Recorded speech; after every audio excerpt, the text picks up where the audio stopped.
কি বানাবা? আজকে আলু পোস্ত বানাবো, ওই জন্য আলুগুলো যে এরকম ডুম ডুম করে কেটে রেখেছি। ও আচ্ছা, আজকে আলু পোস্ত হবে? হ্যাঁ, আজকে আলু পোস্ত হবে। আচ্ছা ঠিক আছে, খুব ভালো খাবার আলু পোস্ত বাঙালির। হ্যাঁ, চলো বন্ধুরা দেখে নাও আজকে মা কি করে আলু পোস্ত বানায়। আজকে নিরামিষ খাবো তো। আচ্ছা চলো দেখে নিই মা স্পেশাল আলু পোস্তটা কী করে বানায়। তার আগে জানাই মায়ের হাতে রান্নাঘরে অনেক অনেক ভালোবাসা।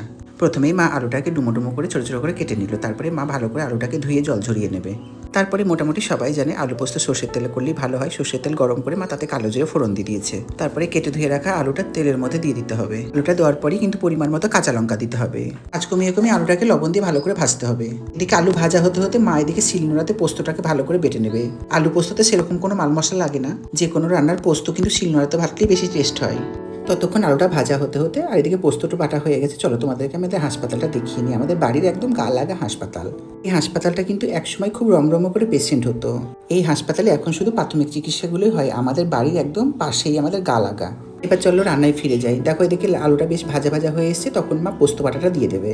পোস্তটা দিয়ে কিন্তু কষানো যাবে না, পোস্তটা দিয়ে সাথে সাথে একটু নাড়াচাড়া করে পরিমাণ মতো তাতে জল দিতে হবে।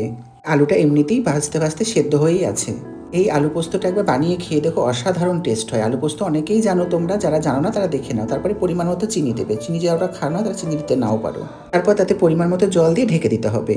বেশ কিছুক্ষণ ঢাকা দিয়ে রেখে তারপরে খুলে দেখতে হবে। ঝোলটাও শুকিয়ে এসছে, কিন্তু একটু ঝোল ঝোল রাখতে হবে, কারণ আলুতে নাহলে সব ঝোল টেনে নেবে। এই রান্নাতে কিন্তু কোনো রকম হলুদ পড়ে না। তারপরে হয়ে আসলে পরিমাণ মতো একটু সর্ষের তেল দিতে হবে। ব্যাস রেডি মায়ের হাতের আলু পোস্ত। এই পোস্তটা গরম গরম ভাতের সাথে খেতে খুব ভালো লাগে, ঝোল ঝোলও খেতে ভালো লাগে। অনেকে ঝোল পছন্দ করে না, তারা ঝোল করবে না। তবে সকালবেলায় গরম গরম ভাত আর আলু পোস্তর ঝোল, বাহ কি সুন্দর, অসাধারণ স্বাদ, অসাধারণ হয়েছিল খেতে। প্রতিদিন তো আমি খেয়েই বলি রিভিউ দিই মাকে, কিন্তু মায়ের রান্না মা খেয়েই বলুক আজকে কেমন হয়েছে। মা তো লজ্জায় কোনো রকম কিছু বলতে চাইছে না।